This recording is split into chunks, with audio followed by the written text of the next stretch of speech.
And in business news, the next financial year may just be the year to look out for as a country. The government is planning for the lowest expenditure growth in years for 2018-2019 as it targets to cut recurrent expenditure so as to allocate more resources to development projects. This means that the increase in expenses such as salaries will be much lower than in previous years.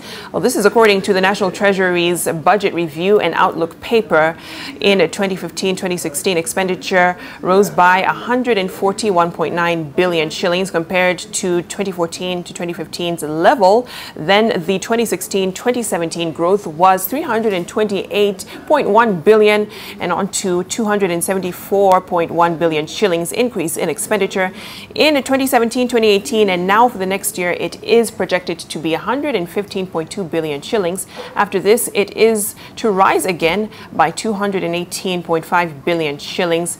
The BROP indicates that the overall expenditure and net lending next year is projected at 2.499 trillion shillings from 2.385 trillion shillings in the 2017-2018 year.